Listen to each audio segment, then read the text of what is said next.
आरोपानंतर दिल्लीमधली स्थिती बदलली असे या ठिकाणी पाहायला मिळतं। आपवर झालेले घोटाळ्यांचे आरोप, तुरुंगवारी यामुळे दिल्लीकरांनी आपला देखील नाकारला असं या ठिकाणी पाहायला मिळतंय। त्या विधानसभेतला भाजपचा परफॉर्मन्स बघता भाजपने 33 अधिकच्या जागा या निवडणुकीत मिळवलेल्या आहेत। 33 जागांचा फायदा भाजपला या निवडणुकीत होताना दिसतोय। एकूण जागा आहेत भाजपच्या सध्या 31 आणि आप 29। दिल्लीत भाजपकडून जल्लोषाला सुरुवात देखील झालेली आहे। कार्यालयात कार्यकर्ते मोठ्या संख्येने जमतात।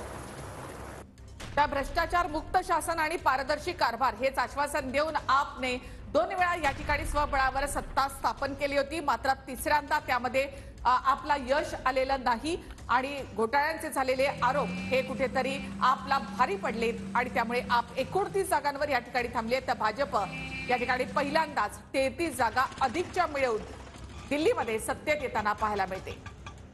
एक मुद्दे केंद्रस्थानी होते या निवडणुकीच्या, तो म्हणजे आपच्या अनेक मंत्र्यांवर भ्रष्टाचाराचे आरोप भाजपकडून केले जात होते आणि अरविंद केजरीवाल यांच्यासह 4 नेत्यांना मंत्र्यांना तुरुंगात देखील जावं लागलेलं होतं वेगवेगळ्या आरोपांमुळे आणि तुरुंगातून आल्यानंतर केजरीवाल यांनी मुख्यमंत्री पदाचा राजीनामा देखील दिलेला होता। अनेक मुद्दे होते, त्यामुळे कदाचित हेच मुद्दे भाजपच्या पथ्यावर पडलेले दिसतात आणि मतांमध्ये ते परावर्तित झालेले आहेत आणि त्यामुळे 41 जागांवर भाजपने मुसंडी मारलेली।